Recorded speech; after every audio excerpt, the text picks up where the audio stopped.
Tales with Gigi presents Alice in Wonderland.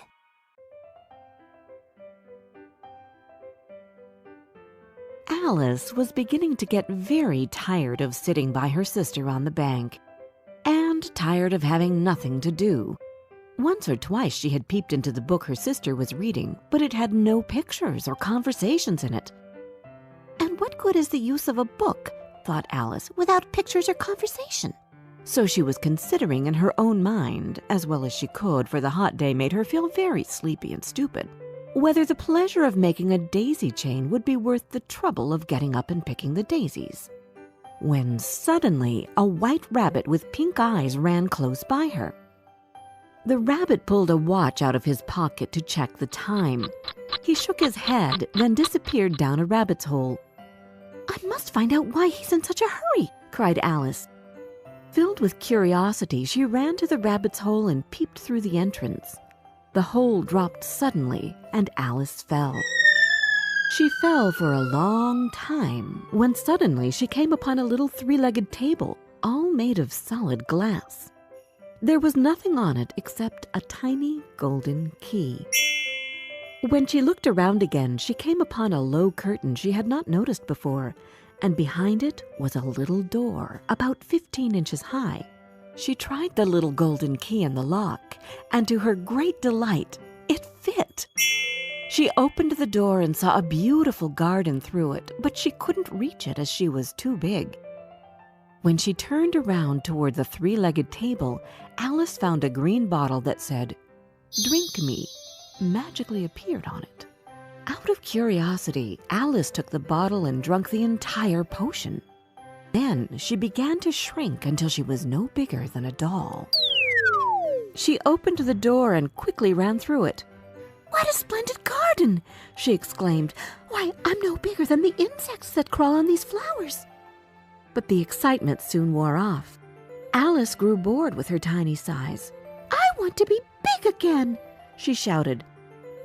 Her shouts startled the white rabbit, who ran past her again. Mistaking her for his maid, he ordered, "Go to my cottage and fetch my gloves and fan." Alice was confused by the rabbit's behavior. "Maybe I'll find something at the cottage to help me find my way out," she said hopefully. As she was going out, she saw a piece of chocolate cake that was kept on a table by the doorway. Next to the cake was a note that read, "Eat me."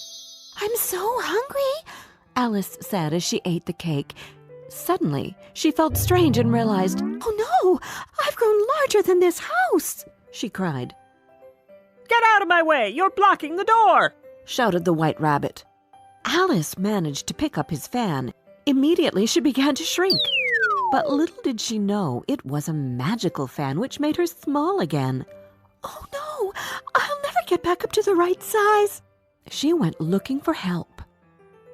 Soon she saw a green caterpillar dressed in a pink jacket. He was sitting on the top of a large mushroom, smoking a bubble pipe. "One side makes you big, the other side makes you small," he said to Alice before slithering away. "One side of what?" Alice called after him. "The mushroom, silly," he answered. Alice ate a piece of the mushroom. "Oh, thank goodness I'm growing," she cried. "But which way do I go?" "That path leads to the Mad Hatter. The other way leads to Les Marches Hare," said a voice. Alice turned to find a smiling Cheshire cat in a tree. "I'll see you later at the Queen's croquet game," he said before disappearing. There was a table set out under a tree in front of the house, and the March Hare and the Hatter were having tea at it. A dormouse was sitting between them, fast asleep, and the other two were using it as a cushion, resting their elbows on it and talking over its head. "Very uncomfortable for the dormouse," thought Alice. "Only, as it's asleep, I suppose it doesn't mind." The table was a large one, but the three were all crowded together at one corner of it. "No room! No room!" they cried out when they saw Alice coming.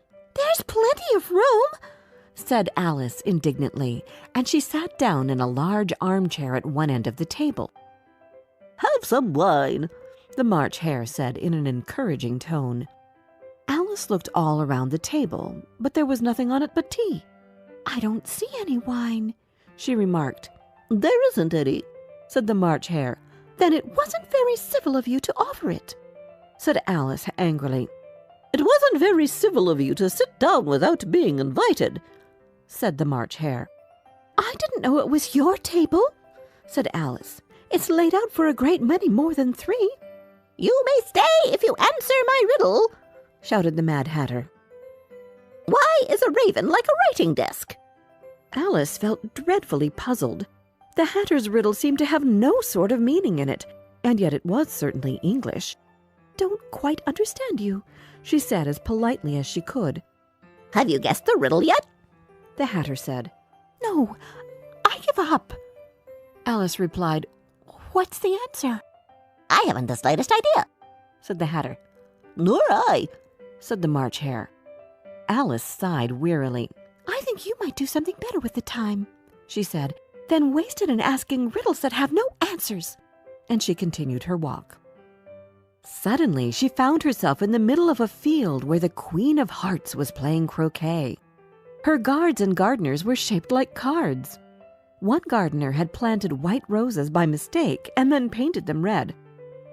Off with their heads, shrieked the Queen. I hate white roses. Then she noticed Alice and asked her, Have you ever played croquet? Yes, Alice timidly answered. But I've never used a flamingo or a hedgehog. Play with me, ordered the Queen, and let me win, or I'll have your head. Alice tried her best to play well, but she had trouble with her flamingo. Off with her head, cried the Queen. Just then, a trumpet sounded in the distance, calling court to session. Everyone rushed into the courtroom.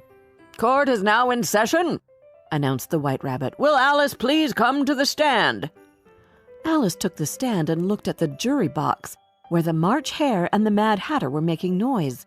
The Dormouse slept, and the Cheshire Cat smiled at her. What's going on? asked Alice. You are guilty of stealing the delicious heart-shaped tarts, accused the Queen, and now you must be punished. Off with her head! Off with her head! Yelled the Queen. How silly, replied Alice. I did not have the slightest idea what you were talking about. I was only playing croquet.